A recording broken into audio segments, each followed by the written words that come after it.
Welcome to Molecules to Market, a program by Portfolio Planning Plus. Your hosts today are Uwe and Nicolas. And we have the immense pleasure today to welcome for this first episode Mr. Sanjay Gupta. And I display the profile of Mr. Sanjay Gupta on the screen here on our platform.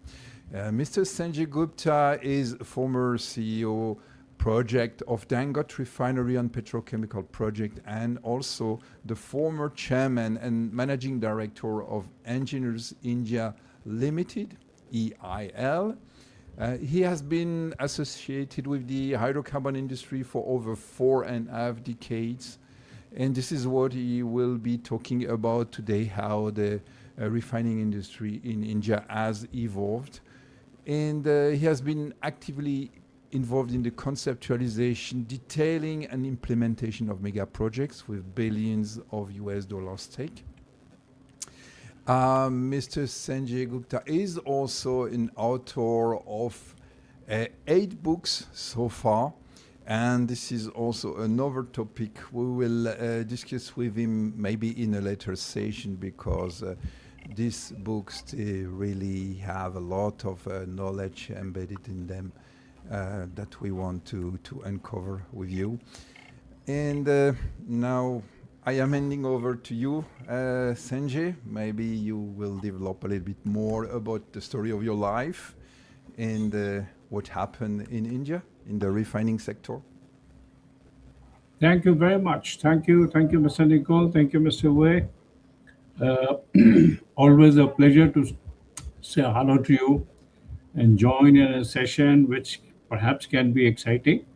And it becomes a lot more exciting when we have to talk a little bit about ourselves, give you a brief overview as to what we are, what we have been doing. Now, as you mentioned, since we've been in the industry for about 4.5 decades, and that means whatever has happened in India in particular, we seem to have grown along with that. So our story, personal and professional, actually more or less synchronizes with each other. So I think I'll give you a brief overview and then perhaps we will touch upon some interesting facts as to how the Indian hydrocarbon industry has developed, where we are, what we have done, how did we develop this far, and what exactly we have in mind with respect to the future in perspective. Uh, uh, I am belong to a place known as Mussoorie, that is up north in India, in the state of Uttarakhand. It's a small hill station, a salubrious place, so to say. Uh, Nice weather, because it's a hill station. And we had the privilege of all our early upbringing and education essentially out there. Subsequent to that, we picked up our engineering from IIT Roorkee, which is also one of the premier institutes. And thereafter, we had the option of working in several industries. But we chose to actually pick up or join Engineers India Limited in early 80s, and perhaps that is how our association with this hydrocarbon industry began. Now, as most of you would know, that initially when the country gained independence in 1947, we had but a very nominal refining setup in the country. There were certain refineries which were set up, all of very small capacity, but which were actually catering to a very, very nominal requirement. So we didn't have anything of significance at that point of time. But in the decades of 50s and 60s, uh, broadly there was an outlook or a strategy which was being built, as to how this industry should be developed in the country. To start with, India had an orientation of following a public sector arrangement in terms of the industrial development. That means most of the setups were government owned. See, even the initial companies which got set up, they actually took over the companies which were set up by the British earlier on in India. Small capacities were existing in Assam, Gujarat, Mumbai, things like that. And those refineries was just about everything, maybe 1.5 million tons capacity each. Most of them were topping refineries, very little secondary processing. So this continued till about, what, let's say, the mid 60s or so. That was just about the time when Engineers India Limited as an organization was set up. Now, the mandate for this company essentially was to be the custodian of knowledge in the public sector undertaking. Again, this company was an offshoot of Bechtel. Bechtel was actually operating in India, but through a regulation, this became a public sector undertaking. And that is how our brush with the hydrocarbon industry started. So I must say that when the company was initially formulated, there were sketchy contours which were only figured out. One was that later on, as the country would develop and when more refineries and hydrocarbon complexes would be set up, uh, there needed to be a company which could be a custodian of technology selection. The second aspect was you needed an organization to ensure that the engineering actually is carried out in India. That means the engineering skills in terms of detailing a project and to requisition materials. You needed somebody to do that. So that was the other mandate. And the third part was to offer project management services. Now, it started in 1965 again. I should say the background was extremely humble. It was just a few people who got together and set up this particular company. And then, in a very small way, the industry began to develop. It was in the mid 70s. Well, even prior to that, there was a lot of onshore drilling which was going on. Nothing very substantial was struck, but we did have some oil in the Gujarat regions, some oil in the Assam segment, and elsewhere also. But nothing very substantial to talk about. But we did have some activity. Actually, it was in the mid 70s where some hydrocarbon was struck in the offshore segment in the Mumbai high region. It is a very popular word which we keep hearing about an important oil field in India. So oil was struck there in mid 70s, and that is how, in the real sense, the hydrocarbon journey actually began in the country. Since the prospects were good, obviously the plans were laid out to set up several oil wells which could be configured in a satellite configuration and then connected to process platforms where oil and gas could be separated and hooked up onshore through subsea pipelines. So all this kind of work happened in 70s and 80s, just about the time when hydrocarbon story was picking up in India. Now, alongside what was also happening, the exploration activity continued to grow in that region, and luck would have it. There were several wells on the southern side of Mumbai which was struck, which also had a lot of gas. In fact, it was, I wouldn't call it free gas, but it was more of where the oil gas ratio was loaded in favor of gas per se. So lots of gas was recovered in the southern segment of Mumbai High. And again, we had offshore pipelines which connected that to the onshore segment to transport all the gas from offsites.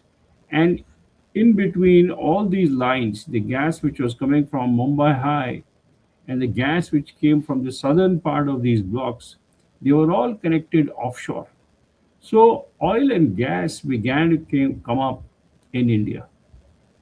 And that's why towards the end of 70s, early 80s, at least some large plans with respect to development of the hydrocarbon industry began to take shape.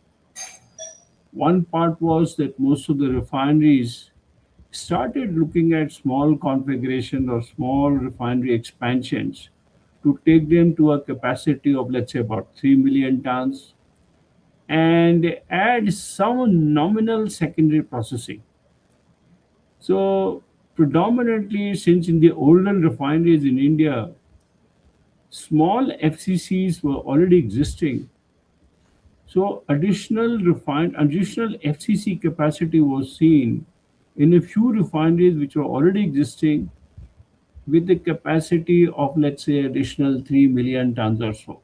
One of the important refineries at that point of time was in the Gujarat region, where we also had a lot of onshore oil produced and some more soil, as I mentioned, started coming from Mumbai High. So there was a chance to look at some incremental capacity of the refinery to be instituted out there. That's how the story actually began. And in several refineries in India at that point of time, an FCC configuration predominantly running on the gasoline mode were established. In fact, I remember that towards the end of 80s, there are as many as four refineries which was undergoing some kind of an expansion, both in terms of capacity as well as introduction of some secondary processing capacity. As you are talking, I brought up the map of India with the refineries and the Yeah, yeah. ranking. Yeah. So as So you can see in the northeast is I can. northeast is northeast is somewhere in the Assam region, which you see at the top, Northeast, yeah, north. here, So that was one region where oil was found out, this yeah, particular region. And yeah, then somewhere near Mumbai, you see, adjacent to Mumbai, there is a place, there is a state, Gujarat, which is adjoining to Mumbai, hmm, to Maharashtra actually. Up north here, you see this place, Gujarat Gujarat. here, Yeah, that's right. okay. So these were some segments which were developing at that point of time. We also had a refinery in Vizag at that point of time, somewhere here. So I don't see what you are pointing to. yeah, you can't see, but actually near Hyderabad, you see on the other side Ah, okay, Hyderabad. in this side here, Yeah. So okay. some refineries were already existing at that point of time. Very small capacities are there. So additional capacity started coming up. So as you would notice, what happened was that the delta increment in the refineries was only nominal. Something was existing. A new, let us say, crude vacuum distillation of 3 million tons was incorporated. And then, of course, you had a nominal CCR for the gasoline block to handle the naphtha. And then the secondary processing, as I mentioned, we had FCCs. In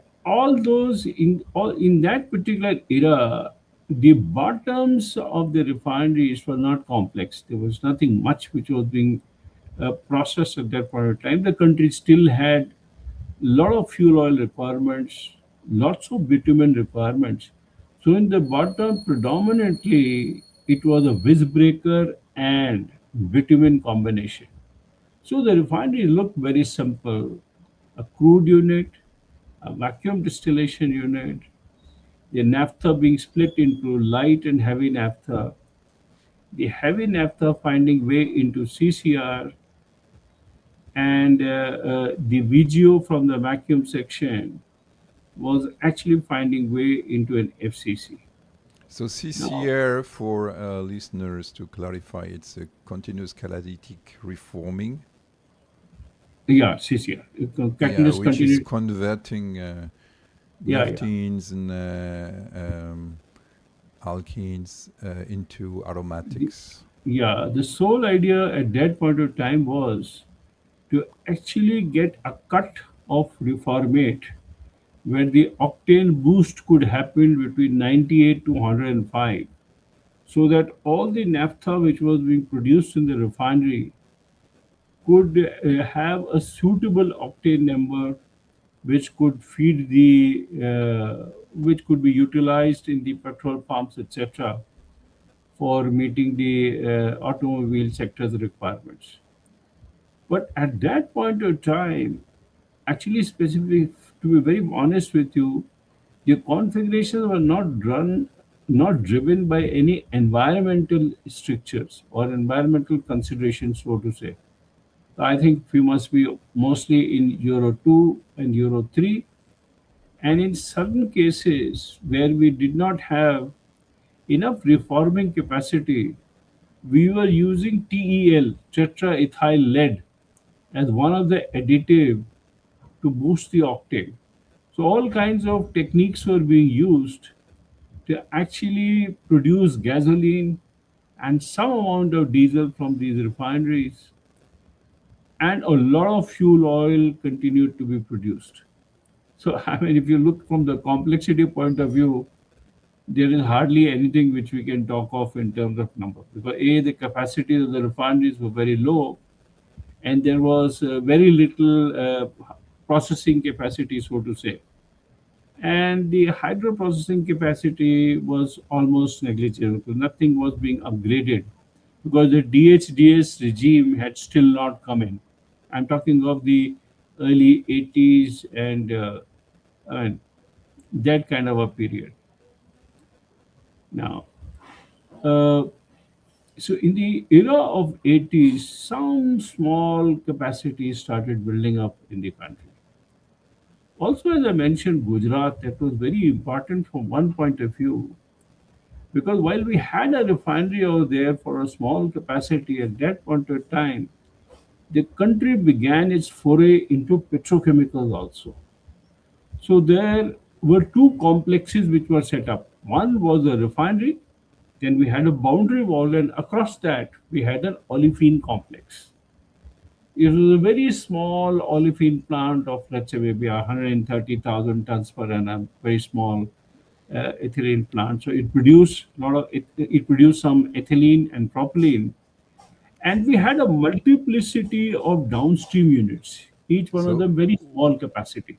with So we ethylene had plant, with ethylene plant, you mean it was an IPCL steam plant, cracking? yeah, steam cracking, Yeah. and this at that point of time we used to call it the IPCL complex, which is later on it was taken over by the Reliance group. But at that point, it was a small cracker, olefin cracker, steam cracker, and the ethylene and propylene which was so produced, the quantities were not very high. But incidentally, what was done in that complex was almost everything that we can talk of petrochemicals. So we had a swing unit, we had a polypropylene unit, we had an HDPE unit, right? We also had an LDPE unit, high pressure LDPE process. We had a small VCM PVC plant, and we had a DMT complex in that. At that time, PTA was not very prevalent in India, so we used to produce DMT as a product which was going into the polyester industry, so to say. So So DMT earlier means versions was that. dimethyl terephthalate, Yeah, that's right. and So PTA is purified terephthalic acid. yes, that's right. Okay. That's right. So why I'm telling you that is that Engineers India got a chance to work both on the refinery and this olefin complex. So while the units were small, a lot of knowledge was acquired. This plant was by ABB Lummus, and we had a whole lot of licenses across the globe in the world to supply various kinds of technologies. So the exposure to the petrochemicals was also available. The exposure to the refinery was also available. So a lot of conceptual knowledge as such was acquired within the company. This happened towards, let's say, in the era of 80s, the early 80s to that period, 70s, late 70s, early 80s, and all that. So, why I'm mentioning this is because this is very significant. These were the starting points when knowledge started accumulating in the country and also in the company, by which we were getting exposure to detailing of the plants. We were getting exposure to procurement, although not much of it was actually sourced within the country, but at least even if it was global purchase. So a lot of procedures, standards, specifications were being developed so that one could initiate procurement. And then alongside that, they needed somebody to inspect it. So within EIL, we also had a very elaborate inspection group. So while we were procuring things, we were also inspecting the material and releasing it for dispatch to be brought to site. And then, of course, the construction part, we used to line up all the contractors, things like that. And EIL itself was responsible to project manage the whole project. This brought in knowledge. This brought in knowledge. So these were the periods in which nominal capacities were added in the refineries. A little bit of petrochemical foray was there, and I should say there some footprints. We were getting a toe into the hydrocarbon industry at that point of time. Now, somewhere around mid 80s, there were a few more complexes which were developing in India. There was lots of Mumbai high gas which was coming, so the gas matrix was also improving. Plus, as I mentioned, some refineries were there, so there was a lot of lighter component from there. So all these, we began to conceive some olefin plants, virgin olefin plants. At that time, the prevalent size was 300,000 metric tons to 400,000 metric tons of ethylene production. So there was another complex which was envisaged in India in mid 80s. We called it the Maharashtra gas cracker complex, which essentially was built on associated gases where LPG and C2C3 was being cracked to produce ethylene and propylene equivalent to 300 kTA in phase 1, where the capacity was further augmented to 400 kTA, 400,000 kTA. Incidentally, we got a chance to work in this complex. In fact, we volunteered to be at site at that point of time while this complex was being built. This happened between, let's say, 85 to 89, around that period of time. So this was a complex, uh, which was the first reasonably sized complex which was built in the for the petrochemicals in India, and we had the privilege of getting associated with that. Stone and Webster was the licensor, now Technip. So that's how it's happened in the Maharashtra region. This place is known as Nagotane, which happened near Mumbai. It's about what, maybe 150 kilometers from Mumbai towards Goa. That's right. See, that is the place where you see Mumbai. That's right. Towards Goa, if you come towards down south. So, of course, you don't see in this map, but anyway. So, this plant was there to a place known as Nagotane.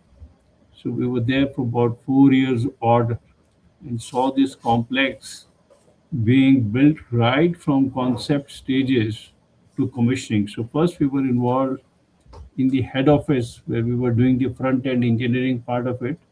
And later on, we volunteered to go to site and get a physical exposure of the plant. So that was one part. Concurrently, in this particular period, once this complex came up, there were other complexes which started building up in India because oil and gas, as I mentioned, started coming from Mumbai High. So there was another trunk pipeline which was connected from the shore up north, which runs all across, let's say, up north, and it has a series of LPG plants, series of petrochemical complexes, and series of fertilizer complexes. We call it the HVJ pipeline, Hazira Vijaypur Jagdishpur pipeline. It had six fertilizer plants alongside, two or three LPG plants, and it had a place known as one place in Uttar Pradesh known as Pata. That was the name of the place where we set up a petrochemical complex. So while Maharashtra gas cracker got completed, the Pata petrochemical complex picked up. And we had a chance of moving from one complex to the other to support the other plant. So our initial experience was mostly on the petrochemical side, starting from Maharashtra gas cracker to the Pata petrochemical complex. Now, one important development which took place around that time was within the country, where in early 90s the economy was opened up. Now, what really it meant that when the market economy was actually brought into the country, so to say, the refining sector was actually opened up. So between early 90s onwards, the private sector companies were also allowed to set up refineries. Till 1990 or 91, there was no installation in India which was in the private sector regime. Everything was in the public sector. Oil, gas, petrochemicals, everything was in the public sector domain. It was only in early 90s that this sector got opened up. That is how you had Reliance, followed up by Nayara, and many other complexes came up, Haldia, etc. All those kept following up. So, two major developments took place. One, the scale of the refineries began to change because Reliance actually set up the threshold into something which is big and large. So they conceived their first refinery itself, which was close to about 30 million tons capacity, and which was followed up, and this refinery was commissioned in somewhere around 99, followed up by another refinery, which was export-oriented refinery, adjacent to the previous one, which was commissioned in somewhere around 2007 and 8. So they have a total capacity of 60 million tons. And this place, the place where they have it is known as Jamnagar. In the same place adjacent to the Reliance refinery, we also have what we call as the Vadinar refinery. This was originally by the SR group, which was actually taken up by Nayara later on. So this refinery was another 20 million tons. So a lot of capacity in the refining was being added by the private sector companies. Alongside what happened was the three oil majors which were existing in the public sector undertakings at that point of time, which is Indian Oil Corporation, HPCL, and BPCL. These three are the oil refining or downstream segment. Downstream, three companies are there. There are two companies in the upstream segment, ONGC and OIL. They are the ones who are actually involved in exploration activities. And there is one more company which we call as GAIL, Gas Authority of India Limited, which actually handles all the gas which is produced from these places, transports it across cross-country transportation, setting up the pipeline infrastructure. So this was the kind of a setup which was maturing. All these companies did exist earlier on, but they began to mature, and they also do plans to substantially add to their capacities. So newer refineries of, let us say, we were still not going very big, but at least we were started began to look at 6 million ton capacity, new virgin 6 million ton capacities, which came up at various places.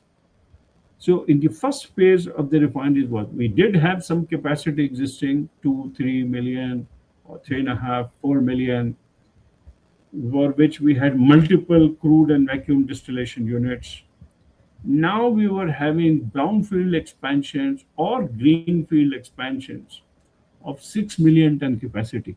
So overall Sanjay, refining capacity. one question, please. Sure, So sure. when we talk about capacities, I have to. We don't. Yeah, here we see that. Um, so we have the actual capacity of the Indian refineries on the platform. We have Yeah, yeah. captured 24 of them. We Yes. split the Indian refinery here from Reliance, J1 and J2, Yeah. which people typically put together. And we have the Yes. capacity in tons and in barrels per day. So Yeah, that's yeah. the first aspect. You speak in tons, or can you please? I mentioned about 30 million tons each, roughly. So 60 million tons all both put together. Yeah, and so that means 100, or you say 100,000 barrels per day is roughly 4.5 to 5 million tons. So 20,000 barrels per day is equal to 1 million tons per annum. Okay, that's very interesting. And then So actually, you most mentioned the what I meant to convey was, yeah, so many refineries which you see, all these refineries started developing in that particular period. Between, let's say, 90 onwards, they started growing. So we were adding capacity 3, 6, and then subsequently the era of 9 million tons came up. So all these refineries, if you look from an external perspective, at that point of time when we started doing some energy numbers for that, we found that in terms of Solomon index, we were to look at these refineries, we were not sitting pretty on that. The energy number was not very good. We were either in quartile 3 or in quartile 4. The reason for that was because we had multiplicity of crude and vacuum distillation, multiplicity of units existing in the refinery, small capacity which kept adding over a period of time. But what I'm trying to tell you is from 1990 to about 2010, A, we added capacity, B, something radical happened. Lot of refineries we did away with the older versions, older refineries which were existing of 3 million, 3.5 million, and replaced that with virgin new state of the art new plants. So new crude and vacuum distillation units came up, and the existing plants, which were vintage, so to say, at that point of time, not very efficient, they were all knocked off. This was also the time where the transition happened, and most of the refineries began to look at Euro specifications. So we matured from Euro 2, Euro 3 to Euro 4. So between 90s and, let's say, the first decade of 2000, most of the refineries in India were modernized, their capacities were increased. Significant of the refineries looked between 6 to 15 million tons on an average, roughly. Most of these, I'm not talking about Reliance and SR, they were big and virgin right from the beginning, but the others in the PSU segment. So a lot of capacity in the country, as well as lot of specification upgradation and lot of Nelson criticality index began to be built in the country. This was the time where we had in the secondary processing side lots of hydrocrackers, a combination of hydrocracker and FCC in the secondary processing block. The CCR or the gasoline block began to see lots of CCR capacity, and the light naphtha, which were predominantly being used for the hydrogen generation, the surplus hydrogen, surplus naphtha from there was sent to the isomerization units to boost the gasoline pool. So more and more gasoline started coming up. So we had isomerization units, we had the CCR units to boost the gasoline pool. Then in the secondary processing side, we either had a combination of a hydrocracker or an FCC or neat hydrocrackers in most of the plant, and the bottoms began to look different. This was the time when visbreaker and bitumen units were practically phased out. So even if the refineries had lots of capacities, they were, let's say, disconnected from the configuration in many ways, and lot of coking capacity was built in the country. In fact, almost all the refineries introduced introduce delayed coker units inside the complex. So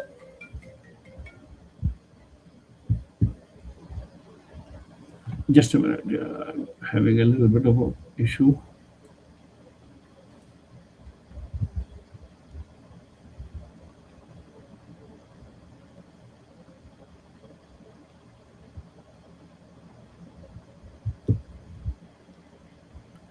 Okay, so now most of the refinery configurations at this point of time began to see cokers as the vacuum residue upgrader.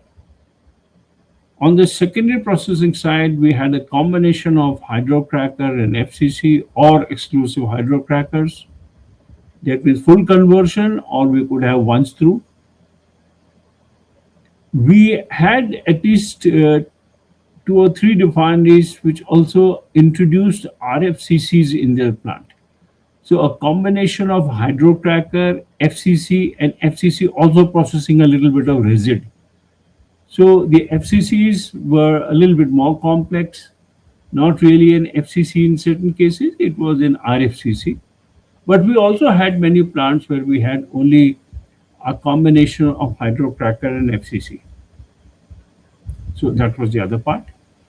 And with this, I thought most of the refineries moved their complexity number from 10, 11, 10 to 11 regime, that kind of regime, because the coker's capacity was large, hydrocracker capacity was also substantial. The overall capacities of the refineries started ranging between 9 to 15 million, as a most of them were in that region. Even if they had come, they had more than one unit or so. And most of the crude and vacuum distillation units also became state of the art. Now, this was also a time where we did not have enough gas in the country to be integrated to the refineries.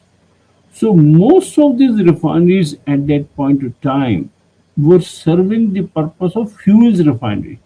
That means the intention was to maximize LPG, maximize kerosene, maximize diesel, and cap the gasoline content to roughly 20 to 25%.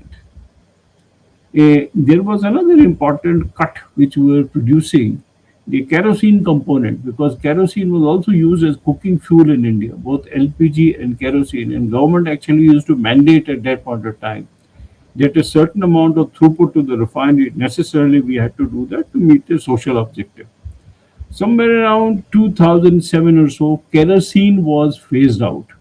So part of kerosene was converted into ATF, and balance of it were dumped into hydrocrackers so that we could have more of diesel from there.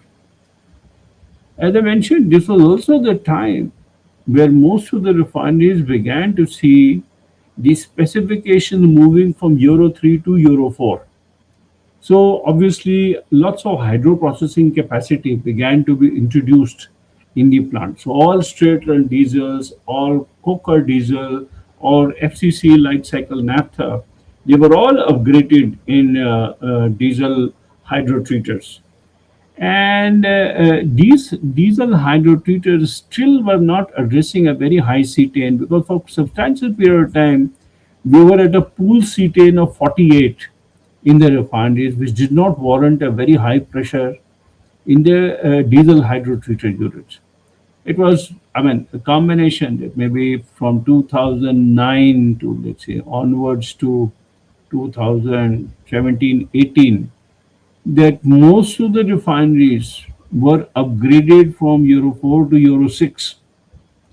That means the hydro processing requirements in all the refineries went up substantially. So most of the diesel which was being produced in the refinery at that point of time, which was addressing a pool cetane of 48 and sulfur levels of, let's say, 500 ppm or so, had to be brought down between 10 to 50 ppm. I mean, around that particular range.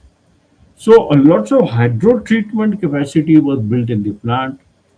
Lots of DHDTs were constructed on a high pressure route, typically between 110 100 to 110 kg, in certain cases even up to 130 kg. And these diesel hydrotreatment units began to address a pool cetane increment from 48 to 51 to meet the Euro 6 requirements. The pool cetane went up, diesel sulfur ppms dropped down to 50 ppm in some cases, 30 ppm in some, and in many cases it was around 10 ppm, because the refineries had a combination of DHDT as well as hydrocracker. But with all this thing, what happened was the hydrogen requirements in the refineries went up substantially. So almost all the light naphtha, because we don't have gas in the country, so most of the light naphtha which was being produced in the refinery was actually being utilized to produce hydrogen. Not a very efficient way to do hydrogen production. But then, since we did not have gas in the country, there was no other alternative but to utilize naphtha. It's not a very efficient way of sort of recovering hydrogen from there. But our hydrogen requirements are very substantial, between 70,000 to maybe 100,000 tons per annum in refineries, depending upon the configuration which it was addressing. So this was the time when the specifications were upgraded, capacities were increasing, complexity was increasing, and that's how it was. The other subtle point in India, which is unlike, which is quite different from what you see in the West, uh, till about maybe, let's say, the first decade of 2000, Indian electrical grids were not very reliable. The grids were existing, lots of power was generated from the coal power plants and pushed into the grids, but the grid's reliability was always a question. So anybody who was setting up a refinery or a petrochemical complex was actually very worried to be dependent exclusively on power import to the complex from the grid. So that is why most of the refineries in India have a captive power plant. Now, as gas became gradually available, we started putting a combined cycle power plant where gas was the feedstock. We had gas turbines coupled with HRSGs to produce steam. And then we had boilers which were still utilizing the fuel oil which was being produced in the refinery, so that the steam and the power requirements of the refinery could be met. Now, typically, if I were to drop a number, about 6 to 8% of our crude throughput was being actually utilized in power and steam and power generation to meet the captive requirements of the refinery. It is quite a substantial number. So that is why our average distillate recovery in the refineries uh, varied from, let's say, 82 to 86%. Most of the time, 82 to 86, pushed up a little bit more, maybe 88%. So about 12 to 14% was either in steam and power generation or certain losses which were there in the plant. As I told you, we were still not very efficient in terms of the overall matrix or configurations of the refinery, because these plants had come in stages. A lot of work had been done to modify the refineries, but still we had some work to do. The second decade of decade, also in the first decade, I thought the other parallel development which was taking place was the country's petrochemical demand was going up. So most of the refineries in India, at least some of them, I wouldn't say most at that point of time, but some of the refineries began to look at liquid-based olefin plants and aromatic complexes. So we had a couple of complexes. We added first the aromatic complexes in certain cases, and in some other cases we also added the olefin complexes. Olefin complex is steam cracker. And some of the refineries where these plants were set up, since the requirement of the naphtha was very high, so a cluster approach was adopted, where from naphtha from two or three refineries was collected centrally at one place to feed both the aromatic as well as the olefin complexes. So that was the time when we were beginning to scale up most of the olefin plants also. So let's say a cracking capacity or a steam cracker of 400 kTA till at that point of time began to look at 800 to 1 million tons of ethylene. That means we were now achieving some scale. So lots of olefin plants, some aromatic complexes of 500 kTA to up to 1 to 1.2 million. They were also envisaged in the plant, coupled with a PTA complex and well integrated in terms of the other streams between the olefin, aromatic, and the refinery. So a lot of integration in terms of hydrogen, in terms of other streams began to take place. So complexities of the complex were gradually improving. Several complexes came up on that particular route where these things were now being imbibed in the configuration. Now, the second decade was the one where the plants really began to scale up. This is also the time where there was a lot of disruption which was taking place in the industry. Now, and when we look at India per se, since we don't have gas, our gasoline requirements are more or less rationalized. Kerosene had been phased off. ATF also is a capped product in India. The diesel requirements were also began to taper off a little bit. I'm not saying they were reducing, but the trend was such that it was beginning to show a receding trend, because a lot of electrification initiatives were being taken to see to it that the industries which were actually consuming a lot of diesel should be moved to electrification. For instance, railways was one major consumer. There were many diesel-oriented plants which were there. There were certain power plants which were utilizing diesel as a fuel. So all those things were gradually getting replaced. So overall diesel requirements, although the economy was growing, but there was a direction that it could also be rationalized. So that was the other part.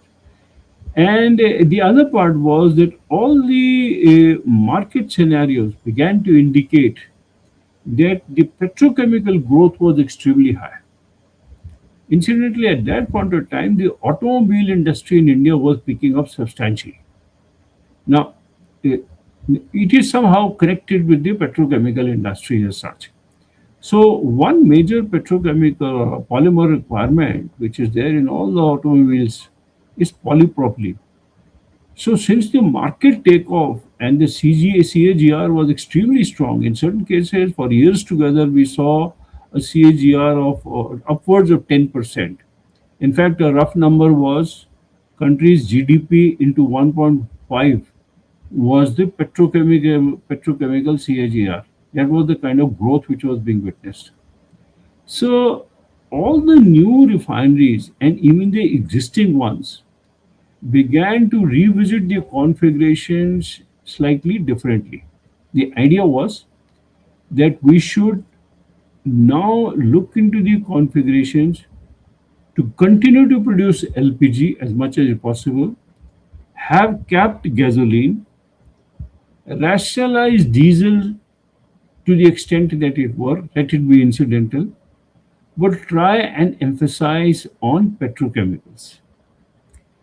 Now, this was the era in which we had lots of plants which are conceptualized where possibly the hydrocracker was getting phased out because the hydrocracker was not fitting in the configuration when petrochemical was the intent.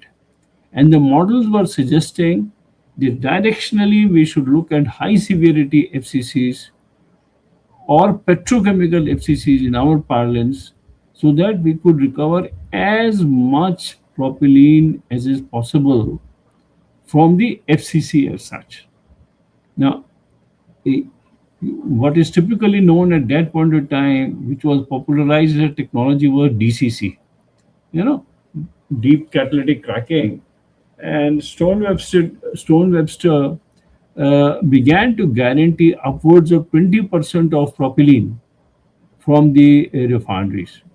And that's why we had a flurry of plants in which the configuration of the refineries suggested that the VGOs better be upgraded in a VGO hydrotreater and the hydrotreated material from the VGO hydrotreater could be routed to the FCCs where it could be cracked in a high severity FCCs so that upwards of 20% of propylene could be recovered from there.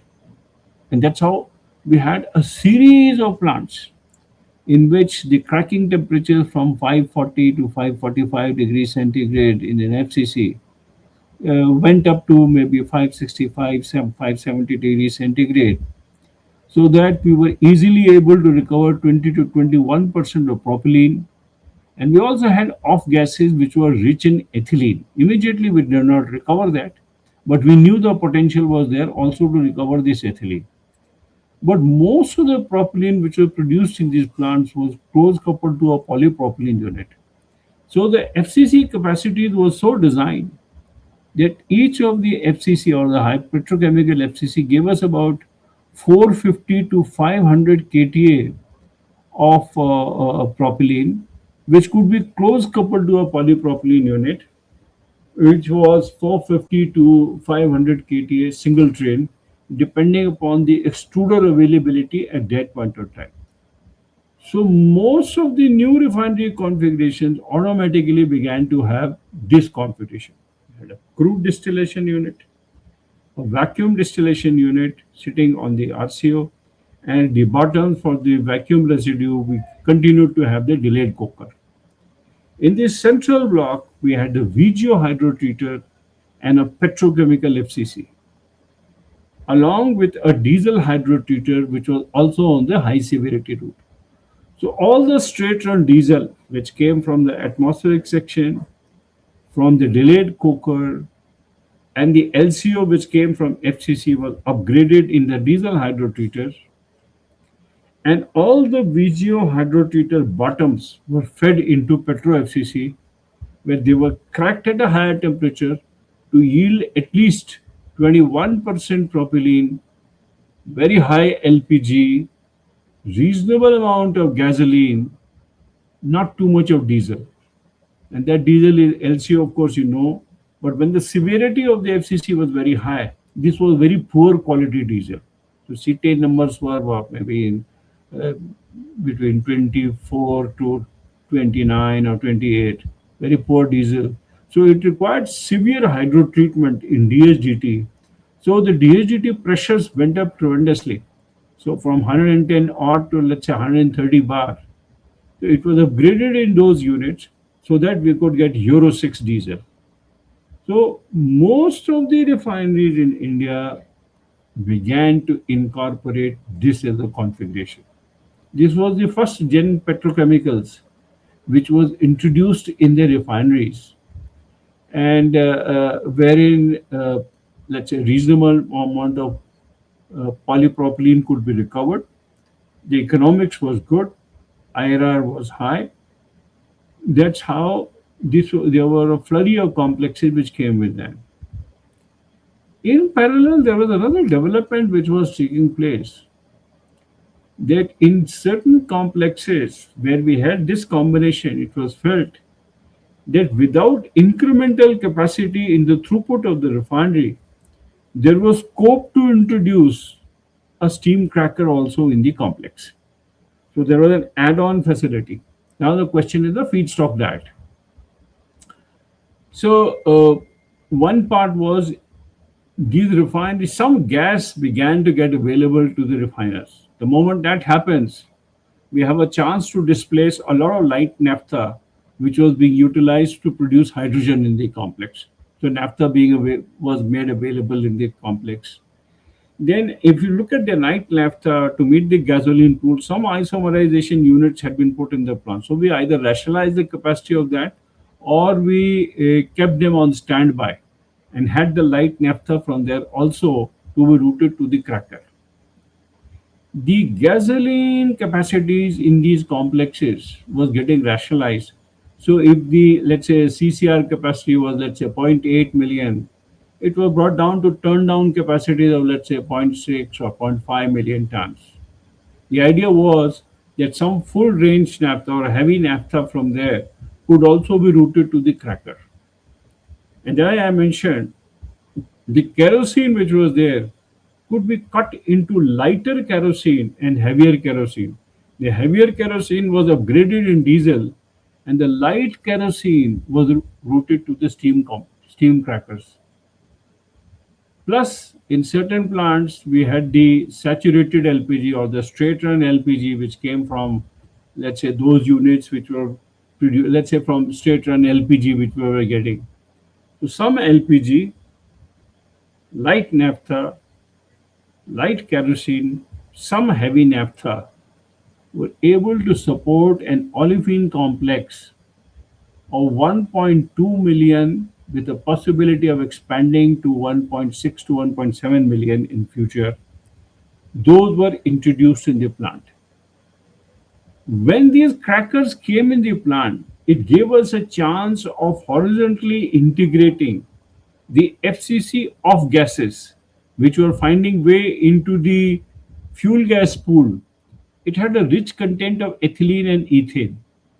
So all this material was routed to the olefin complex, where the ethylene was recovered as a product, ethane was cracked to extension, and if there was some propane which had slipped to that, that was also cracked in the steam cracker.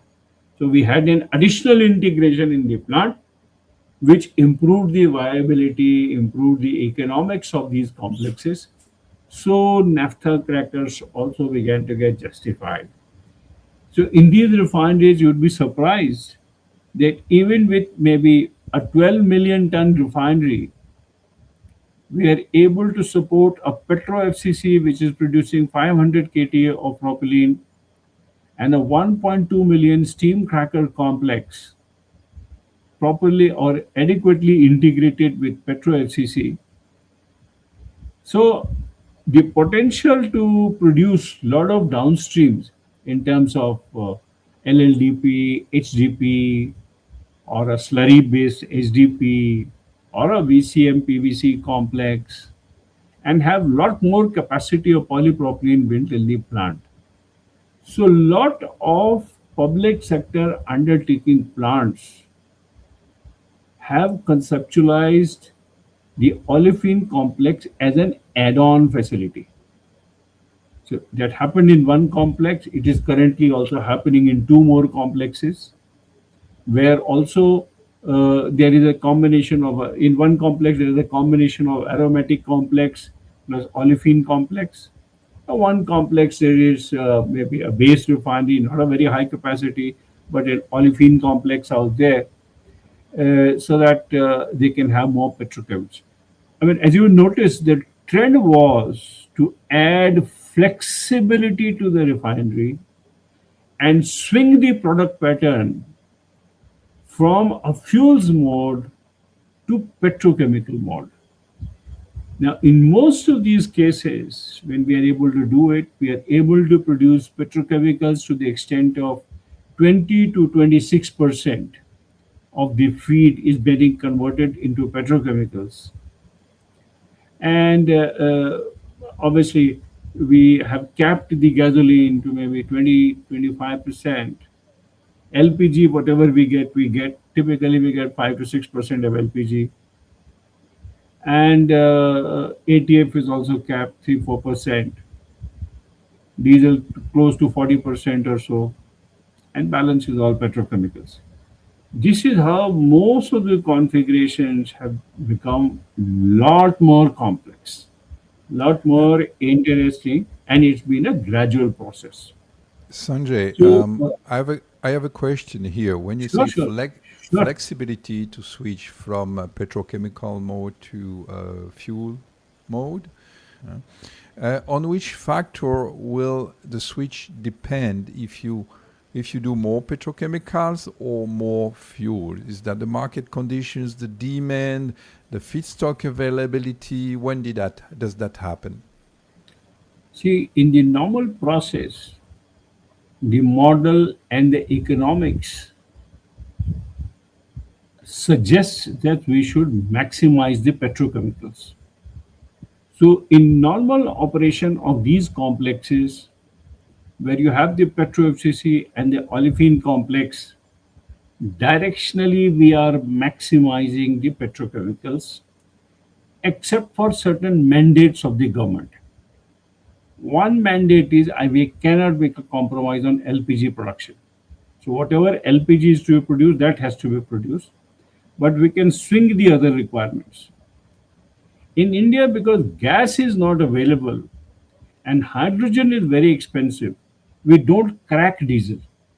Unlike what happens in the West, in certain West or let's say international configurations, the diesel hydrotreater itself is designed as a mild hydrocracker so that we can crack the diesel to an extent and recover naphtha as feedstock from there, which can go either to the gasoline pool or can be routed to the petrochemical complex. In India, we don't do that because we don't have hydrogen. Hydrogen is very expensive. We don't have gas. So in normal process, the configuration and the model tells us that the most economic scenario is to maximize petrochemicals and rationalize the distillates. But say, for example, a crisis took place like the one which took place in Hormuz right now. Once Hormuz got closed, India had a problem. We have a lot of refining capacity, so we are not worried on diesel and gasoline. But we have a serious worry on LPG. What Hormuz did for India was it blocked LPG, it blocked our LNG. Even LNG we can manage because you can get else from elsewhere, or we can rationalize the requirements to an extent. But LPG is extremely critical because it is required as cooking fuel in India. There is about 33 million tons of LPG requirement in the country. Now, if LPG and maybe 50% of that, 50 to 60% of that is imported. Now, once Hormuz got blocked, we don't have that LPG. So what did we do? We switched over our configuration into LPG mode. That means in the FCC, we stopped producing propylene, ran the high severity FCC on LPG mode. Number one. Number two, in the olefin plants, in the propylene section, we did not split the propane and propylene and pushed it into the LPG pool. So you'll be surprised that LPG in our all the refineries put together what we produce in the country is 35,000 tons per annum. That was immediately boosted to 54,000 tons per annum. Why? Because we were able to swing our configuration this way. So partially we were able to obviate the problem till such time as we secured some LPG from US and all that. Because with US the difficulty is that transit time is very large. It takes 45 days for LPG to travel from there to India. That's too long for us because once Hormuz was blocked. So in the interim, what we did was we we were able to switch over the production, compromise a little bit on petrochemicals, and maximize the LPG production because that was the requirement. And the other part was we cut down on our overall commercial LPG requirement. Well, LPG goes elsewhere. A lot of power goes for restaurants and things like that where the consumptions are very high. So that requirement was cut down a little bit. After all, we have to circumvent the problem so that the common man does not have an issue. So, so that is why what I am trying to suggest is that most of the refineries in India can swing the requirement between gasoline and diesel very quickly, from petrochemicals to LPG also quickly. But in normal operation, now that everything was restored, Hormuz came back, LPG supplies got restored, we have switched back to the petrochemical mode because that's where the economics is, It gives us more money to convert VGOs into, let us say, polypropylene. Well, as I was mentioning the other day, it is almost three times the value. From, let's say, VGO to diesel, it is twice the value. But if I convert it to a petrochemical, I'm converting it three times almost. So the net incremental revenues to the refiner are a lot more when I go for petrochemicals. So most of the refineries automatically take us to petrochemicals. We have done some studies in India, and normally I'll just tell you in a little while as to what we are doing in future. But even otherwise, our analysis reveals that in a reasonable refinery configuration of, let's say, 15 million tons capacity single train, an ideal configuration looks to be that about 32 to 33% of the material can be converted into petrochemicals if I am looking only at an olefin complex integrated to a refinery. That means I have a refinery, a VGO hydrotreater, a Petro-FCC, and off gases integrated to a cracker, feed streams adequately, feed diet adjusted so that I can maximize my requirement of the petrochemical complex. So roughly around 32 to 33% of petrochemicals, that means ethylene, propylene converted into so many other downstream blocks of polymers and other chemicals. That looks to be one combination. If I have a combination of olefins plus aromatics, this number changes from 32% to about 42%. That means in a virgin refinery of 15 to 20 million tons capacity, and this is what the Chinese are doing in most of their refineries. So in certain plants, they are going exclusively for aromatics. In certain plants, they are going for combination. What we found that the real value of the money is in a combination where you have both aromatics and this thing. But for that, the refinery capacity has to be optimal. So our analysis is that if the single train refinery is 20 million tons, it can support a reasonably sized aromatic complex and a reasonably sized aromatic complex to give me roughly around 42% of petrochemicals against the throughput. And that's a very economical combination. I'm still not looking at crude to chemicals. Crude to chemicals, which SABIC, etc., has done, they have hit very high numbers of 70% petrochemical and all that. In Indian context, we unfortunately did not find it very economical because we don't have gas. Well, they can go for very high hydrocracking capacity because they have gas, they can produce hydrogen. So for them, the lighter crude can actually be pushed into a hydrocracker and then split into various streams, and then they can go for big olefin and aromatic complexes. In India, we can't do that because I don't have gas.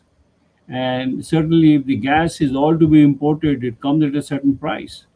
So India, the gas price is what hovers between $11 per MMBTU to as high as 17. So it is in that band.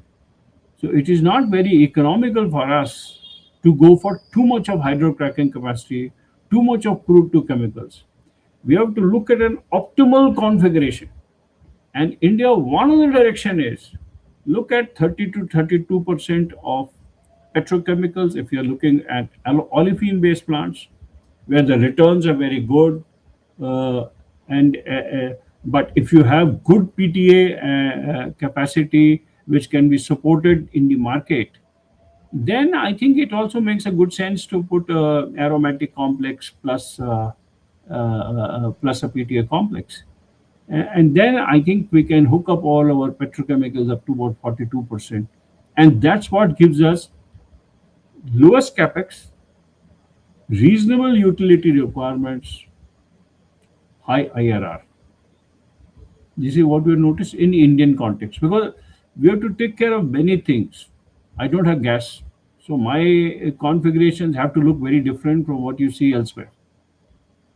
If gas is not available, I have an issue. And when we have to import gas, it doesn't come cheap because gas may be very cheap in USA when it starts from there, but liquefaction costs, transportation costs, regasification costs, then the refineries are all split over integration costs. I mean, it's one hell of a lot of money. So one has to look into it. An optimal configuration, where is this? So most this is where the hydrocarbon industry developed in the country. What is happening now, let us say in this decade? So I told you this is the decade, second decade. Now the third decade is witnessing a change. We are no longer conceiving fuels refineries. All of them are necessarily integrated refineries. If a new refinery has to come up in India, most of them are integrated refineries. That is one development. The second development is we are beginning to look at cokers very carefully. Coker is a very good unit from economics point of view, but coker has its own problems in terms of coke make. So earlier on, we had a lot of coke which was finding way into coke kilns. It still does. Lots of coke which is produced in the refineries, it goes for coke kilns. Some it is also sold for gasification. There are not many facilities, but yes, it can be sold for that. But in India, one trend in terms of configuration is to go for a CFBC. That means all the coke from there we take to a circulating fluidized bed boiler and produce steam from there, which can convert into power or meet the process requirements. That is how we are getting bottoms of barrel. Uh, Configuration has been studied, lots of work has been done. CFBC is a very mature technology now, but not too many plants have come up, to be very frank with you. Plus, most of the owners, based on environmental considerations, if you don't put a CFBC, have some concerns on coker.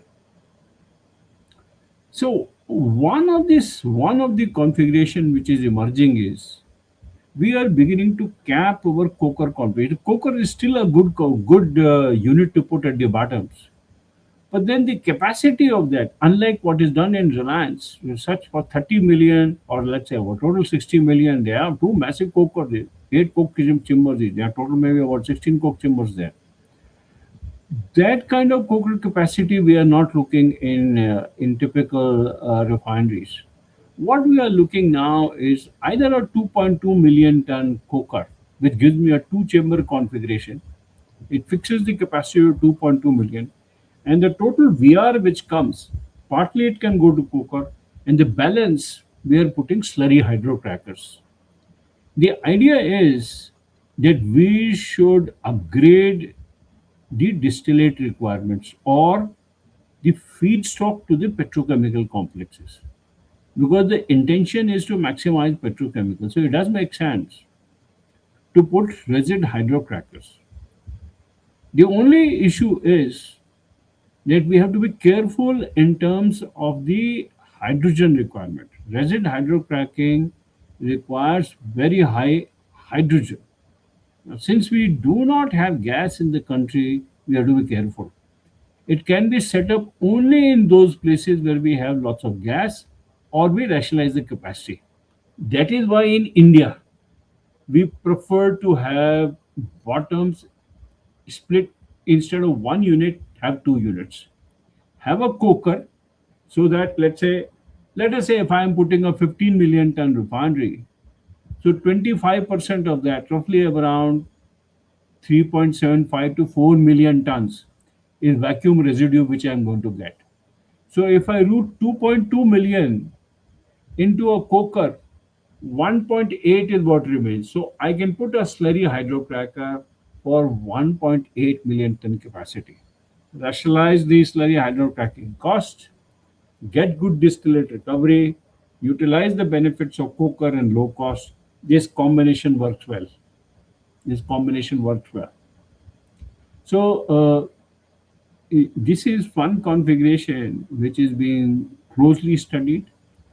In some refineries have preferred to knock off the delayed coker completely and gone for slurry hydrocracking as one option. But since most of the refineries are existing in the country, and whatever will come in some of the refineries will be brownfield, expanding into the capacity as such. So they will insert a resid hydrocracker in between with either an existing coker which is already there. So they don't have to put a very high coking capacity as such. So we want to rationalize the coker capacity and see if as much hydrogen is available with us, it can be upgraded into a resid hydrocracker. And resid hydrocracker gives us the flexibility. I get the distillate from there, which can go into the product pool, and there is a VGO cut from there, which either I put into a hydrocracker, or if I choose not to put one, and my intention is to maximize petrochemical, this VGO can be routed to high severity FCC also. So in the virgin configurations, it makes immense sense to do that. And there are many configurations which are being looked into from that point of view. The intention is that let's keep a good balance between the distillate production as well as the petrochemicals, because lots of disruption is happening on the fuel side. Almost all the countries are looking at EVs. They are looking at integration of green hydrogen into the complex. They are bringing in a lot of renewables. Existing power plants, captive power plants, which are existing in refineries, are becoming dysfunctional, because if I can get power from elsewhere at a cheaper cost, there are many refineries in India, as the grid reliability has improved, where they prefer not to run their captive power plants, and they tend to take the or source the power from the grid at a certain price, because that price is much lesser than producing the power based on fossil fuels. So it's much better to take coal-based power from the grid or renewable power from the grid if it is available 24 by 7, and integrate this thing. So refinery efficiency will improve. So as I told you, 8% of fuel and losses is, fuel requirements to the captive power plant is significant. Because the power plants are very big. They are maybe what, 450 megawatt captive power plant with, let's say, 1,000 tons or 1,800 tons. This is in some plant it goes up to maybe even 2,000 tons. But 1,000 tons plus 450 megawatt of power is a big capacity. And since these plants are integrated for the process unit, the efficiency is not the criteria. The availability is very important. So in many cases, the efficiency may be low, but reliability has to be very high, because I'm running such a massive complex based on captive facilities. So tricky things. quite different from what you have elsewhere. I think mostly what I have seen in Texas area or in maybe in some Western refineries also, there actually you have the utilities which are pooled and they are sourced either from by a grid or there's an OEM. So you have a hydrogen network from which you draw, you have a oxygen network from which you draw, nitrogen network from which you draw gases. Power you can take from the grid, maybe only steam you produce some facilities out there. That is not very common in India. In India, I think most of the complexes were not very confident about reliability of these things. So this is how most of these complexes have come up, and this is how technology. One important part which I also wanted to let you know in between. That is with regard to gas. It's not that we are producing some gas, which is not 50% of the gas requirements of the overall industry is actually produced domestically from various sources, but it's the other 50% which comes from elsewhere. So India also has a lot of LNG capacity. So lots of gas which we source from Qatar, USA, and possibly now also from Australia, although it haven't started, but yes, there are talks which are going on. So this LNG which comes from outside, we have lots of LNG terminals which have been set up in the country along with regasification facilities which are hooked up to the gas grid, and the gas grids run all across the country, and if there is surplus gas which is available, it can be tapped off by various consumers. In India, gas is preferentially there is an order of merit or order of priority which has been stipulated by the government. Preferentially, the gas goes to the fertilizer segment. Next to follow is CGD.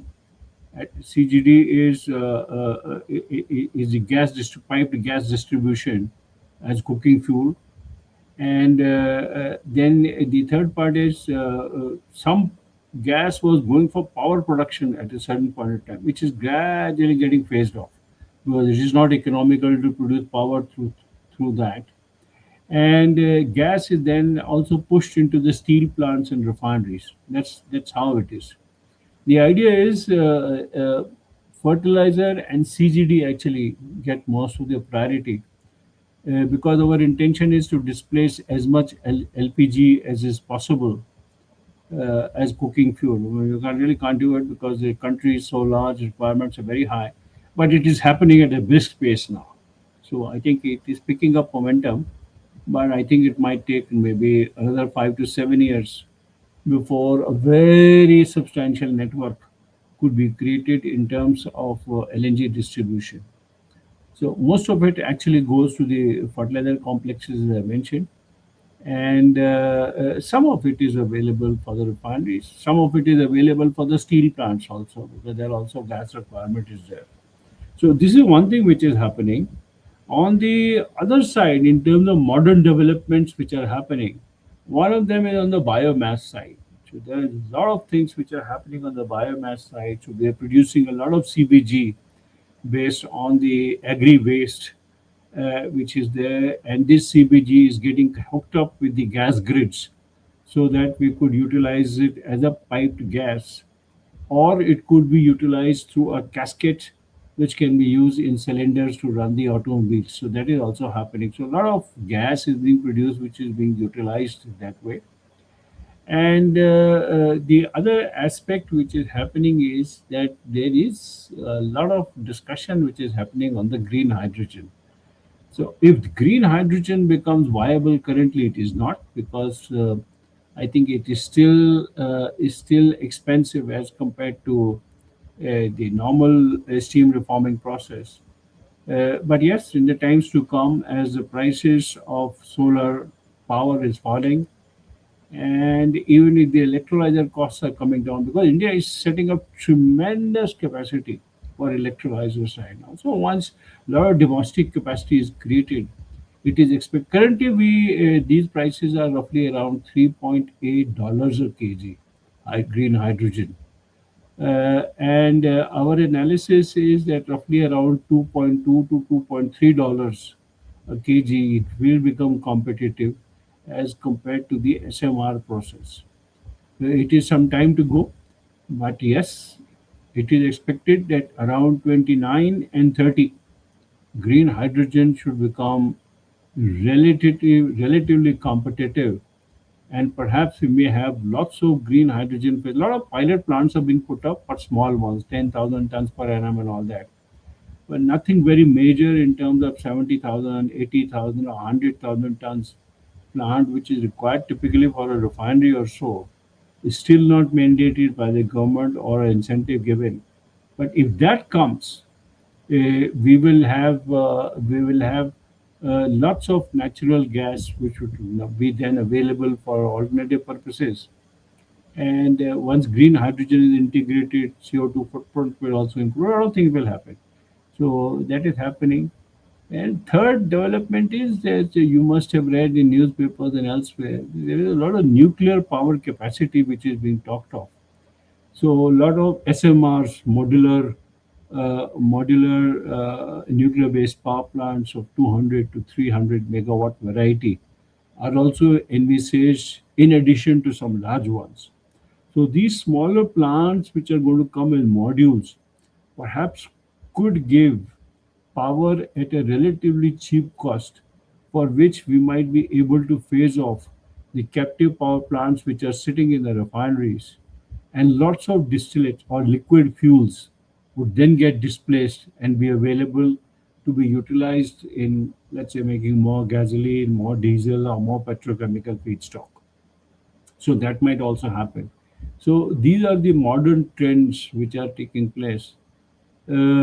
There is a general concern, like for carbon credits you have in Europe. So this is also a very active subject under discussion in India, but not really being followed, because the credit policy so far is not very clear. But there is tremendous potential to recover CO2 from there.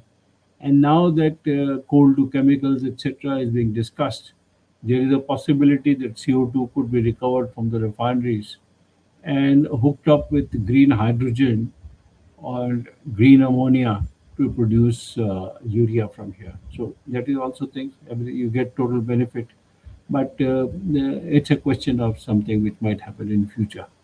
So we will look into the decades of 30s, perhaps, where some more modifications, more things of this nature might happen. In India, we have 24 refineries, and all the refineries, the product evacuation system is a combination of pipeline, railways, and roads. Roughly around 70% of the products get transported through pipelines. So we have a very active network which cuts across the country up north, south, east, west. So the pipeline structure is very big, both for the liquids as well as for gas. And so it cuts across the country. So we have most of the refineries connected with that. Most of the major refineries are also connected with a railway siding. So about maybe 20 to 25% of the product is evacuated through the railways also, depending upon the distances which has to traverse, because the states are also very large. So within the state itself, one has to go. Sometimes it makes more sense to transport the materials through railway wagons. So that's the third part. And third, of course, is that for the immediate proximity part, we have lots of truck loading stations or tankers which are loaded in the refineries. What is actually done as a concept is that most of these refiners, we have a whole lot of marketing terminals which is spread across the country, and these terminals, they actually store gasoline, diesel, all the other products.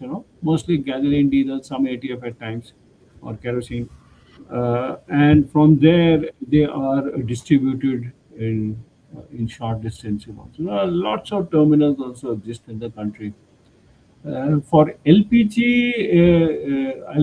of course, we have lots of requirement, which also we have a lot of filling stations within the refinery. So LPG loading cylinders, loading, or let's say LPG facilities where we could uh, fix in the cylinders there itself in the refinery. So you have a lot of marketing terminals where LPG is put into cylinders and then transported out. There is other flexibility also of moving it in containers from one place to the other, where one could also do the cylinders could be put together elsewhere.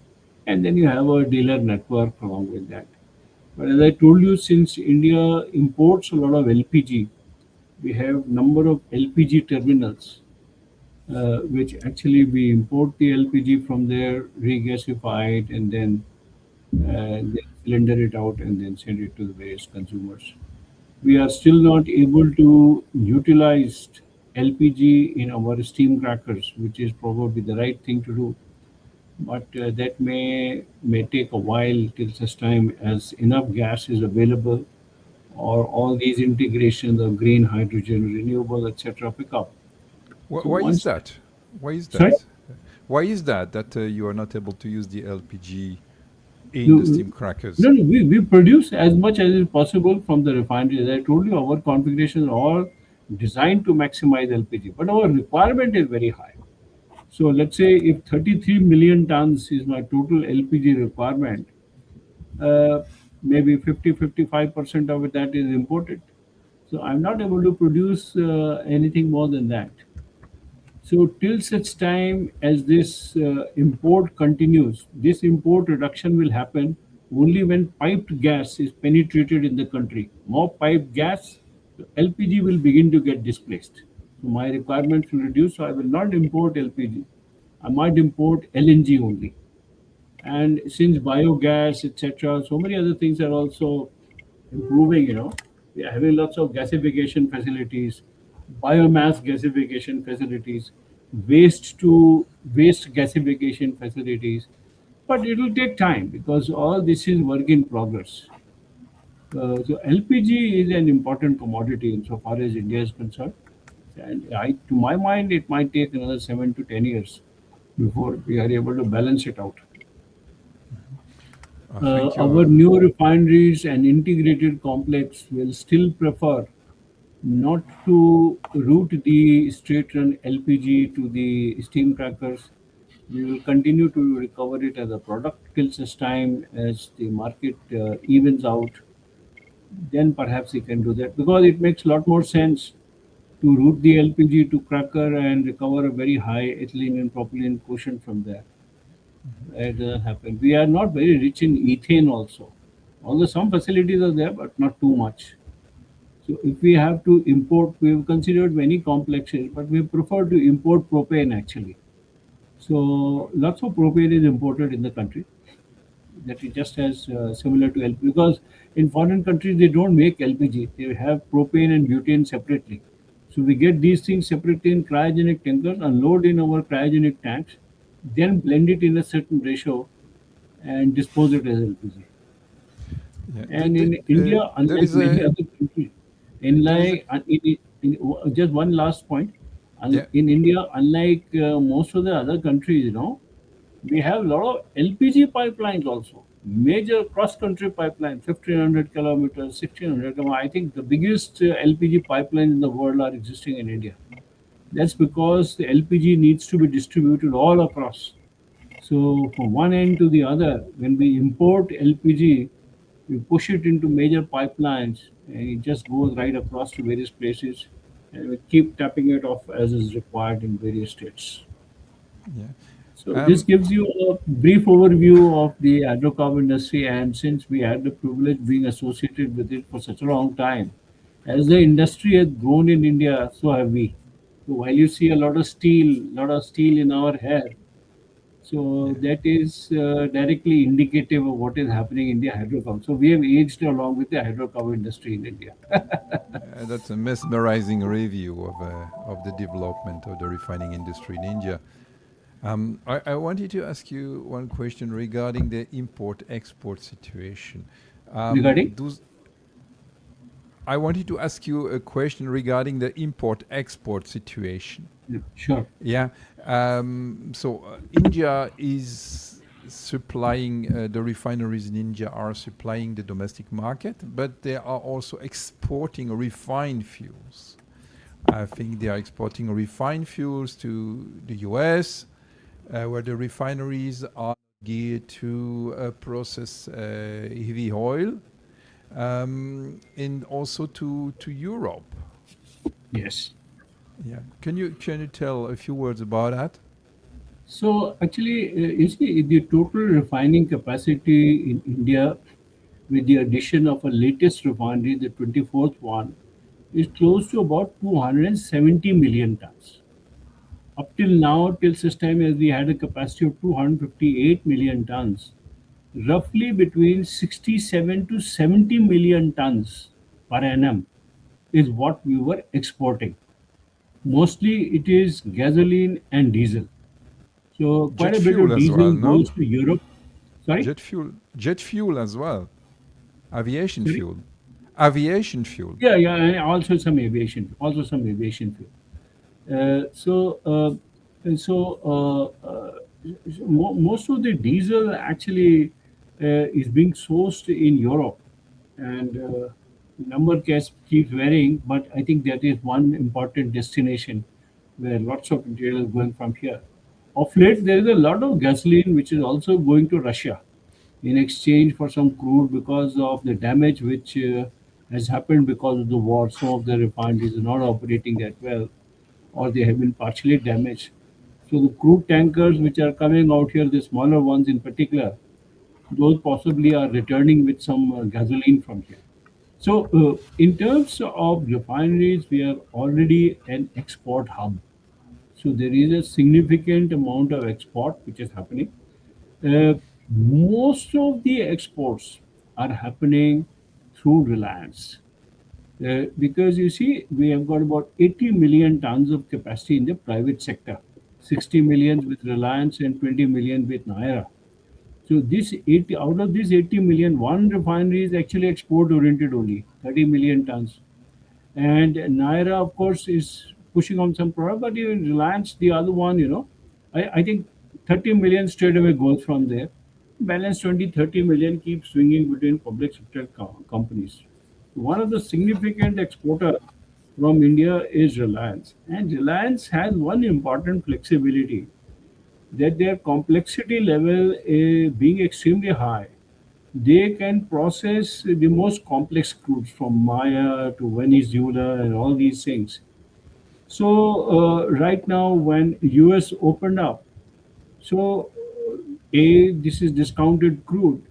So in spite of the fact that it has to travel one hell of a lot of distance between Venezuela to India, but yeah, I think it makes tremendous economic sense to process and convert it into distillate, and the crack is good.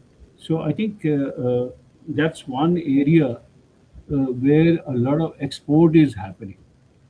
On the petrochemical side, on the contrary, I think about 70,000, so 70,097, say about 7 to 10 billion dollars of petrochemicals we still import, in spite of a lot of capacity in the country. So this is the kind of petrochemical import which happens. The other part is we import about 10 to 12 million tons of urea and ammonia plus methanol. Significant amount of methanol also we import. So these are the other three products where, in spite of having a large capacity in the country, we continue to import a lot, and we still need a lot of additional capacity. That is why coke to chemicals or coal to chemicals is being now talked of in the country, so that we can convert the syngas produced from coal into ammonia based products. Have ammonia, urea, ammonium nitrate, methanol, DME, that kind of stuff, because that is something what we require. So that's the other thing, other aspect. So, in spite of the fact we import a lot, our fuel oil bill is very high. We import crude, we import a lot of gas, we import LPG, we import urea, we import ammonia, we import methanol, and we export a lot of distillates, refined products, that is gasoline, ATF, and diesel. So to that extent, some part of it is obviated in terms of a net part, but we are still on the deficit side in terms of the fuel bill. That is why now government is come out with a policy for coal to chemicals so that partly we can obviate. And there is a statistic thought process which is happening to give a lot of importance to green hydrogen so that with that we will reduce our import of let's say natural gas at least. So if that can reduce, I think that will happen.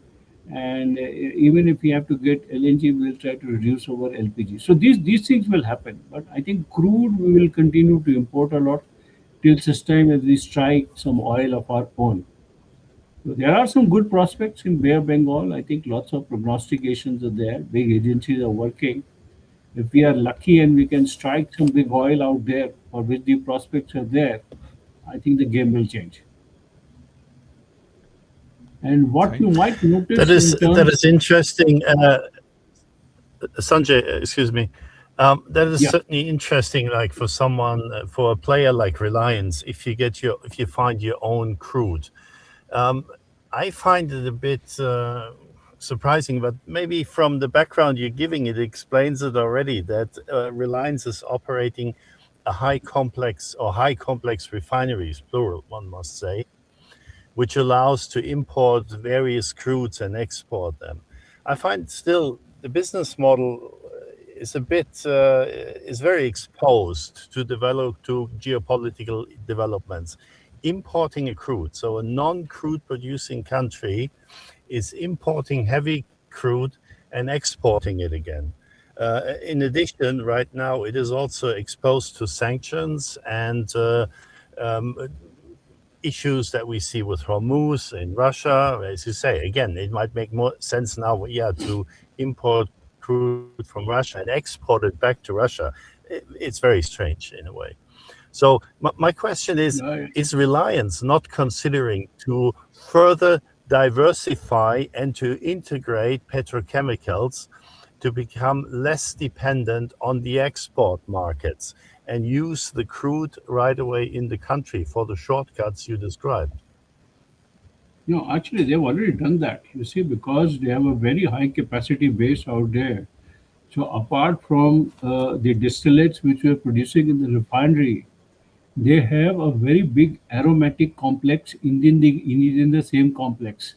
So they are producing a lot of aromatics because they have aromatics PTA complex and they have a very massive polyester industry of their own. So that is one chain Okay. which they follow. The other part is they are also operating a cracker, an olefin complex of about it was 800 KT at certain point. I believe they must have expanded it.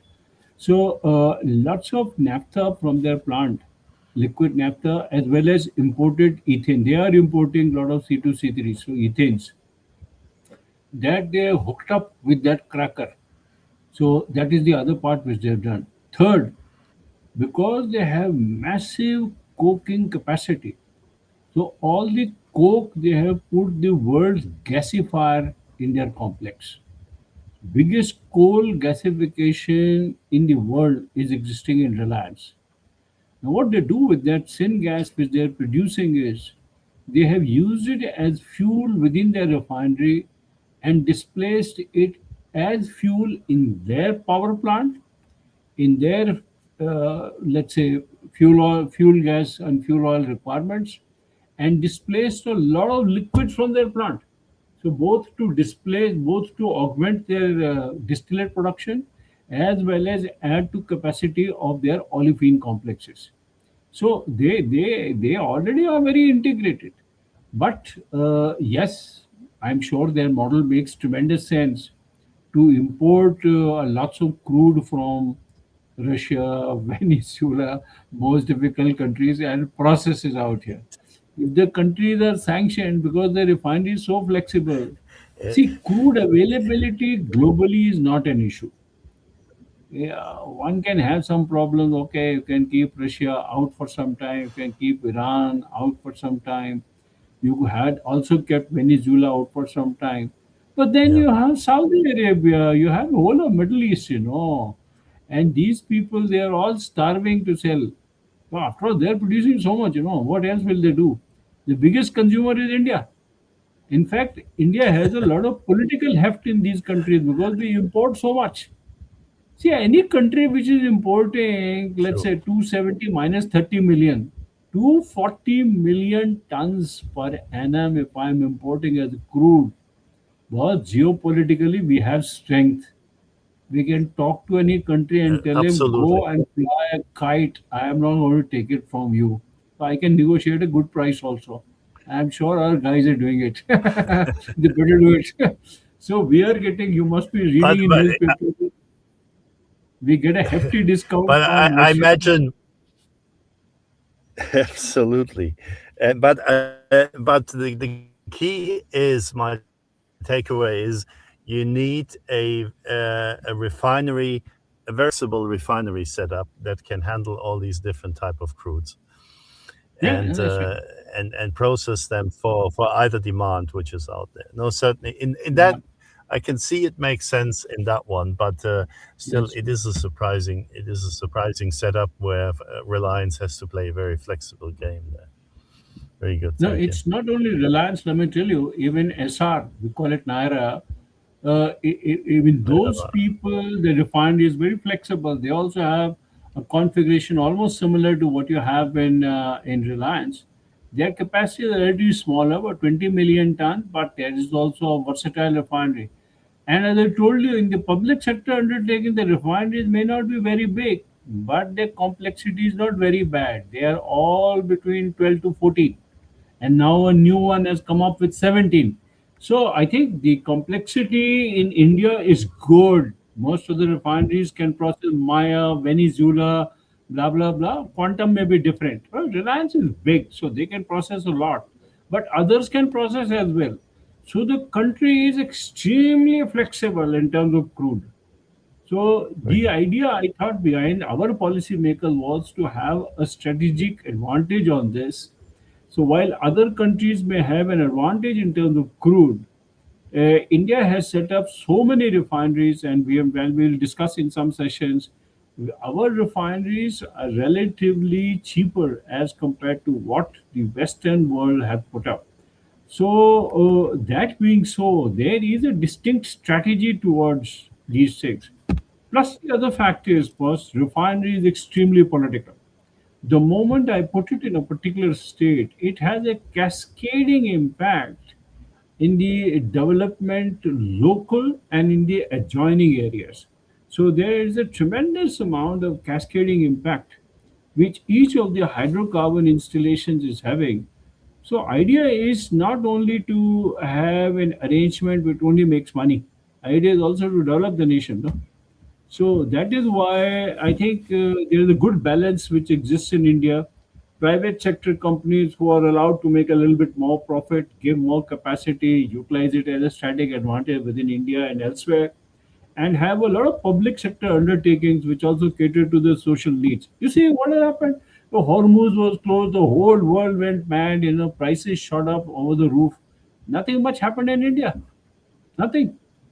By just 4 5 rupees, nothing. So not much Interesting. because we have so much of capacity, we have so much of margin, we have so much of leverage. So people cannot take too much of advantage. They might take some advantage in distress, but they also know it that here is a long-term customer. Plus, one more thing I want to tell you. You see, quite a bit of Indian crude is contracted for long term. So it's not that everything we purchase on spot. So since there are long-term contracts with many countries, so I think maybe in certain cases I saw even 70% of the commitment is long-term contract and 20-30% is only spot purchase because we need to balance it out. No? So we get good deals from that point of view. So the country has a strategy for that. But you're right. It may sound a little strange, but I thought that was the way it was. That we wanted to make our country immune to an extent with respect to the sea. That's why we have a lot of export of products. So it partially offsets the fluctuation in crude price. Because if the crack is good, even now, no, we didn't suffer that much. Only thing is the private sector guys make a lot more money because Reliance will make money. So what India does is they put that extraordinary tax. We call it, I don't know, some specific name is there, high profitability tax. So what the government does that beyond a certain threshold, if they find that the crack is very good, and the private sector is going to make some, let's say, abusive profits, then, then they impose special tax for a certain point of time, so that they are able to recover something from there and see to it that nothing goes too wrong. So I think that there is a good financial management which is happening. After all, the country is so big, so many people are there. Uh, We have to do a lot of balancing. Uwe, take a chance to ask a question to Sanjay Fascinating. because he's very hard to stop. He told us, he warned us beforehand. So No, I you can't wanted help to it. ask him. The subject is such, I can't answer Yeah. in one line. I have to give you a background. Yeah. Uwe, you wanted to ask something. Yes. Well, I just Please go have ahead. one question, which we possibly could dive in a whole different session here. It's the conversion rate, Sanjay. You mentioned refineries doing a conversion into petrochemicals of 30, 50, and 70% even. No, maybe 50%. And you mentioned the SABIC, Saudi Aramco, SABIC projects up to 70%. We have, Nicola and me, we have both worked in Saudi Arabia, and we worked on these projects. And even in public statements, Saudi Aramco was saying we want to achieve 50%. So that was kind of the maximum, even crude to chemicals. So 70% seems to us a very high number. So I wonder if in India you're using a certain arithmetic to calculate the conversion and how this compares internationally. That could be interesting to really look at these standards and come to a common understanding of conversion rates from crude to chemicals. I saw one refinery in China where I saw a conversion of 68%. That's why I used the number of 70%. But that possibly was an odd case. Now, what at least I noticed in that refinery, because they don't divulge too much of details on crude to chemicals. But what I noticed was because you see, any crude which you take, it is very easier to crack to petrochemical anything diesel and above. So diesel and above is easier to convert into petrochemicals. But to crack diesel is not very easy. I mean, it means a lot of money. The hydrocracking comes into picture. So it can happen only in those places where gas is cheap.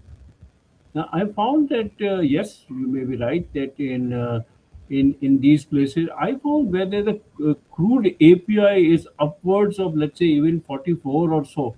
It looks like condensate to me. It doesn't look like crude. It is more like condensate which they are cracking. So they are taking this stuff, hydrocracking the whole material, and from then they are fractionating it to go deeper into aromatics and olefins, where the conversion could be high.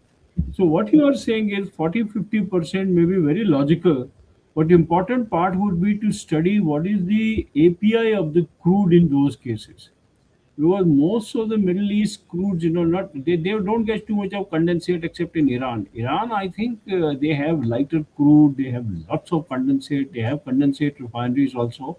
So that condensate, if it is converted into chemicals, that's the only thing which makes sense.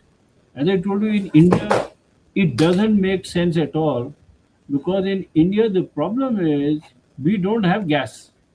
So since we don't have gas, our hydrocracking capacity has to be rationalized and limited only. We can't have too much of hydrocracking capacity. So we will continue to have configurations of CDU, VDU, get a certain amount of diesel, optimize it, try not to have too much of diesel in the plant, but we can't crack diesel. My experience is roughly 35 to 40% anyway will come as diesel. You can't really help it of the total throughput, depending on the crude API, of course. But it could drop down a little bit. That's another. But I think mostly it comes in unless you crack it.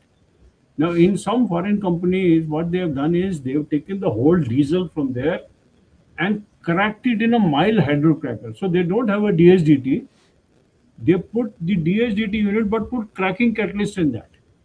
Now, if you crack the diesel there, then you are able to get 30%. Like maybe in African subcontinent, gas is what $2 per MMBTU.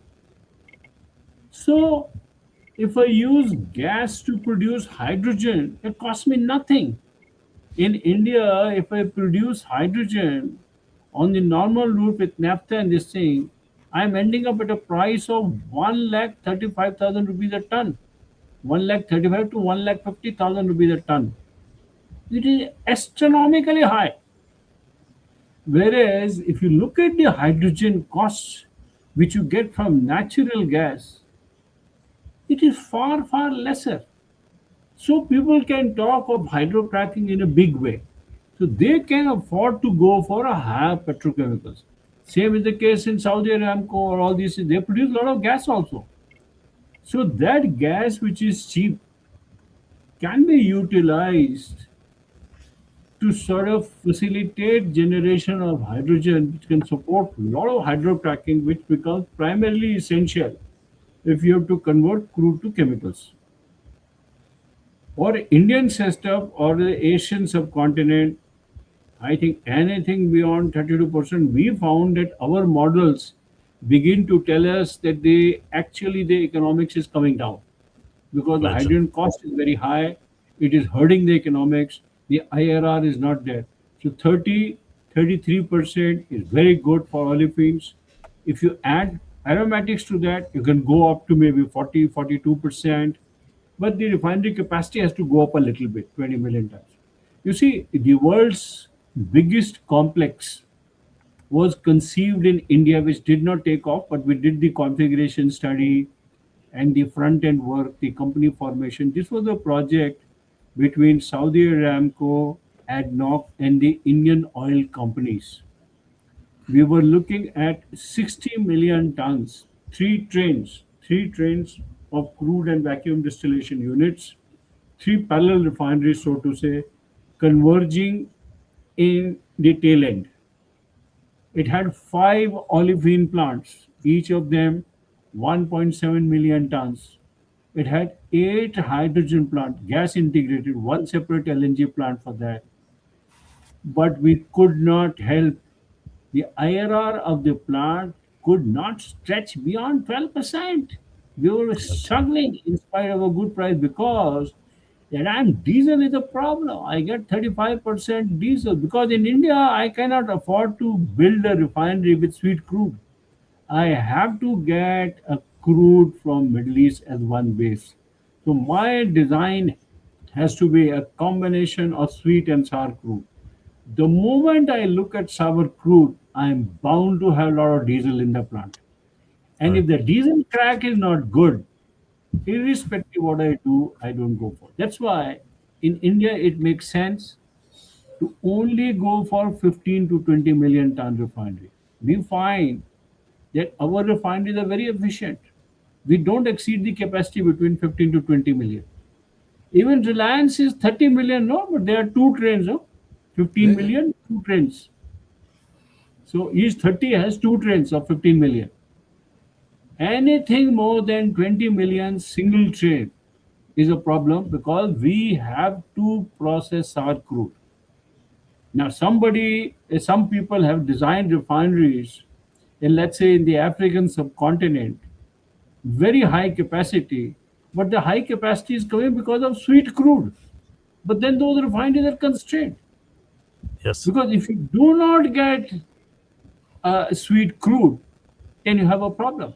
Plus, there is always a factor. If you do not have crude of your own, because these wells you never know, you always need to have flexible plants are designed for 25, 30 years. So if your crude runs dry or your production goes down, you will have to import. That is why in refinery the major consideration is crude diet. You have to look at the crude diet very carefully, and if you don't design it for flexibility, you will get constrained. I found lots of refineries people have designed for sweet crude at a certain point. All of them become useless. They could not process our gold. Even US has a big constraint.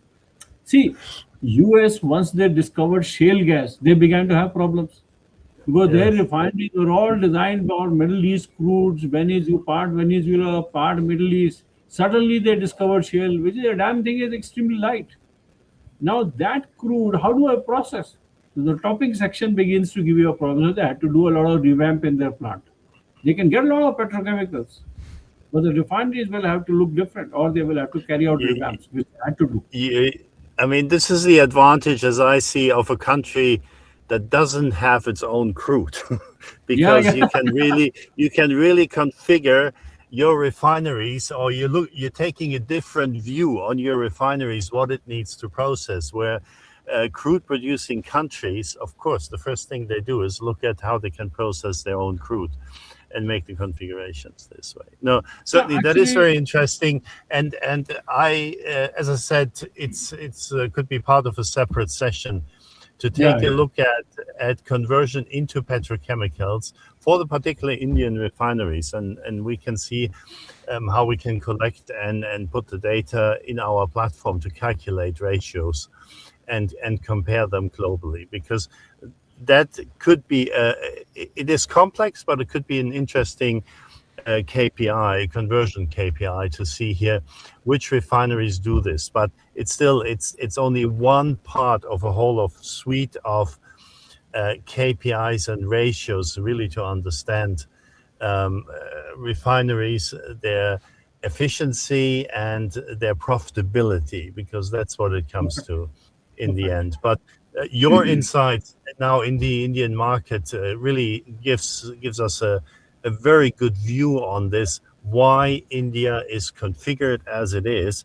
And India has certainly got a lot more attention. Everybody's looking at India, uh, particularly since the Ukraine war, where people heard, oh, well, Russia is still exporting crude. It's going to India from where it's exported. So sanctions, Europe put sanctions on Russian oil, but then again, the refined products contain Russian oil that come from India or from other markets in there. So that Yeah, is has got very interesting in that, and we're really looking forward to digest yeah, this now, what you're giving us, correct, correct, correct. and come back in another session Yeah, to yeah. elaborate on various aspects of this, because people will certainly be interested to see what role India can play going forward, the projects that you mentioned, and what role India also plays in the short term, can help the global economy, and also better understand how it deals with the global issues there. So this Perfectly is said. very good. I Thank think you. I think what we can do is we can develop a model refinery, and we can give some input on Yes, that, and then try and see various cases of maximizing petrochemicals, and then it can go on from there. No problems. exactly. Thank you, Excellent. Sanjay. That has been Thank you very really much. a fascinating discussion. Yeah, it's a very long program. I think probably when we publish this one, we will split. We are 2 hours now of recording. Um, and what you just mentioned is a very good segue in the following in what is coming up on molecules to market in our next programs. We'll be recording with you. I think the next session will be discussing into more details about specific refinery configuration in India and in Africa. And the model refinery project is a brilliant idea, because this is exactly what the Portfolio Planning Plus platform is designed for. It's a collaborative platform, and then based on your inputs and proposal and suggestions, we will start this project and invite every expert and professional in the refining sector, and also the technology providers, to join us to refine the design of this model refinery with us, making a fully mass balanced refinery geared towards Indian requirements and needs in terms of feedstock and in terms of portfolio of products. Yeah. So this is something we'll start, and we will also probably make live sessions where we can discuss with everyone interested to contribute to that project. Thank you very much again. So Thank you. I want now to close. I will put up here. Yeah. Like and subscribe if you are following us on the various channels where this video will be published. We're on YouTube, we'll post it on LinkedIn, we'll post it on Telegram, and we are also on many podcast channels. So like this video, subscribe to our channels, share this episode or episodes, because we split them, comment on the video and on the podcast, and then we will meet you soon again for the follow-up episodes. Thank you very much. Thank you. It has been a great discussion. See you soon Thank you, again. sir. Thank you. Thank you.